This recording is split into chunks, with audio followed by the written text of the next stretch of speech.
আসসালামু আলাইকুম ছাত্র বন্ধুরা, যে যেখান থেকে দেখছেন ও শুনছেন সকলকে ঈদের শুভেচ্ছা জানাচ্ছি। ছাত্র বন্ধুরা, আজ আমরা ক্লাস নিতে যাচ্ছি লেকচার নাম্বার 32 ওয়ান নাউনের উপরে আজকে ক্লাস নিতে চাই।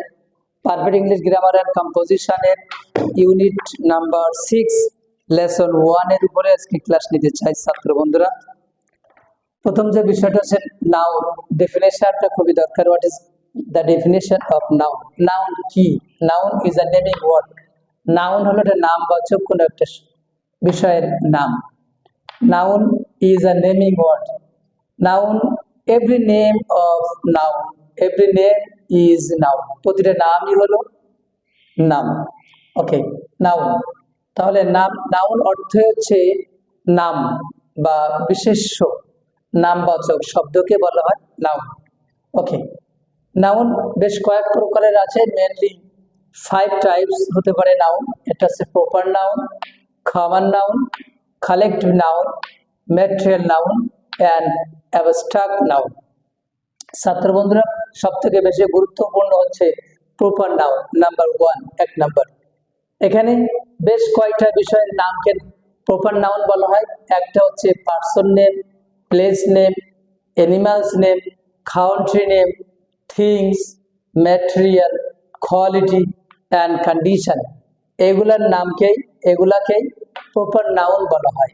নেম অফ পার্সন, যেমন সানা, ময়না, জেসমিন, এটা হচ্ছে ব্যক্তির নাম। এটা হচ্ছে প্লেস, স্থানের নামকে বোঝানো হয়, যেমন ঢাকা, খুলনা ইত্যাদি।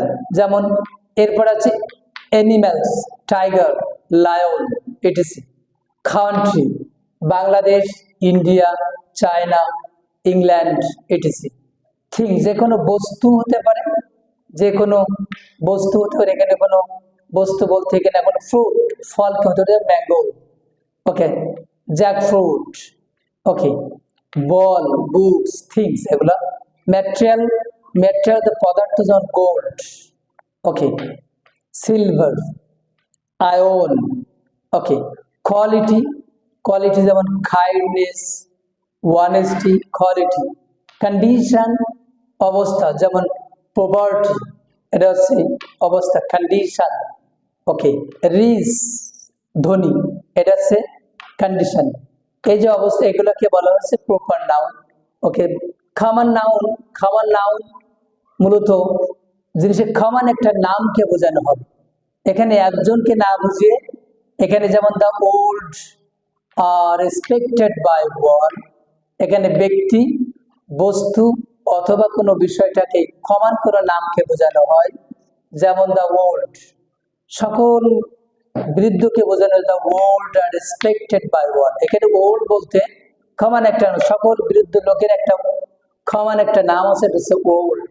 এখানে ওল্ড কিন্তু সিঙ্গুলার নয়, প্লুরাল হিসাবে ব্যবহার হয়েছে। পার্সন, ব্যক্তিকে বোঝানো হয়েছে, এটা হচ্ছে common noun, old R respected by one.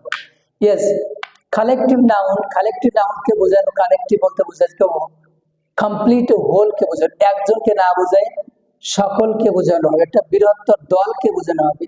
For example, যেমন আর্মি, আর্মি কিন্তু একজন নয়, সকল আর্মিকে বোঝানো হয়েছে, কমপ্লিট হোল। যেমন টিম, এখানে 11 বা 12, 14, 15 জনকে নিয়ে একটা টিম বানানো হয়েছে, এটাকে বলা হচ্ছে কমপ্লিট হোল, টিম। যেমন ক্লাস, ক্লাসের ভিতরে অনেক কিছু মিলে একটা সম্মিলিত নাম হচ্ছে কমপ্লিট হোল, ক্লাস। ওকে, যেমন স্কুল, স্কুল কিন্তু একটা বিষয় নয়, ছাত্র, শিক্ষক, চেয়ার, টেবিল, অনেকগুলো এবিলিটিস নিয়ে একটা হচ্ছে স্কুল, এটাকে বলা হচ্ছে কালেকটিভ। ইয়েস, দেন ম্যাটেরিয়াল, ম্যাটেরিয়াল না হলো পদার্থ, এটা যার ওজন থাকবে বাট নট কাউন্টেবল, যা যে জিনিসের ওজন আছে বাট যেটা গণনা করা যায় না, নট কাউন্টেবল, আনকাউন্টেবল যেটা, এটাকে বলা হয়। ওকে, যার ওজন আছে, যেমন গোল্ড। ওকে, যেমন গোল্ড আছে, ওয়াটার আছে, মিল্ক আছে, এগুলাকে বলা হচ্ছে ম্যাটেরিয়াল নাউন। দেন অ্যাবস্ট্রাক্ট নাউন, তিনটা জিনিসকে সমন্বয়, একটা হচ্ছে অ্যাকশন, একটা হচ্ছে স্টেটস, একটা হচ্ছে কোয়ালিটি। এই তিনটা জিনিসের বিষয় বলা হয়, এটা হচ্ছে অ্যাবস্ট্রাক্ট নাউন। কিন্তু এটা হচ্ছে টাচ করা যায় না, যেরকম টাচ করতে পারবে না। এটা কোয়ালিটিস হতে পারে, অ্যাকশন হতে পারে, স্টেটস হতে পারে এবং ফর এক্সাম্পল আমরা এখানে বলতে পারি ট্রুথফুলনেস, এটা একটা কোয়ালিটি, এটা কিন্তু কোনো ছোঁয়া যায়, এটা কোয়ালিটির নাম। ট্রুথফুলনেস, ওয়ানেস্টি, যেমন একটা অ্যাকশন বা স্টেটের অবস্থা, যেমন ডেথ, মৃত্যু, এটা কিন্তু অ্যাকশন বা কাজ হচ্ছে মৃত্যু, কিন্তু এটা কিন্তু দেখাও যায় না, ছোঁয়াও যায় না, এটা অ্যাকশন হচ্ছে, এটা হচ্ছে অ্যাবস্ট্রাক্ট নাউন, যার কোনো টাচ করার সুযোগ নেই, যেমন ডেথ। ওকে ছাত্র বন্ধুরা, এই যে নাউনের বিষয়টা আমাদের যদি বুঝতে অসুবিধা হয়, তাহলে আমরা ক্লাসটা একাধিকবার দেখলে আমার মনে হয় নাউনের যত সমস্যা আছে সমাধান হয়ে যাবে। ছাত্র বন্ধুরা, আপনাদের যদি কোনো গ্রামার, কোনো বুঝতে সমস্যা হয়, তাহলে আমরা কমেন্ট করতে পারেন। আমি সহজভাবে চেষ্টা করব সেটার উপরে সহজভাবে ক্লাস নিয়ে আপনাদের বোঝাতে সক্ষম হবে ইনশাল্লাহ। সর্বোচ্চ চেষ্টা করব। আমাদের সঙ্গে থাকবেন, সাথেই থাকবেন শেখার জন্য, সঠিক ইংরেজি জানার জন্য। আমাদের ভিডিওটা লাইক, শেয়ার, কমেন্ট করবেন, যাতে আমি উৎসাহিত হয়ে আরো ভিডিও আপলোড করতে পারি ইনশাল্লাহ। Thank you. আসসালামু আলাইকুম রহমতুল্লাহি ওয়া বারাকাতুহু।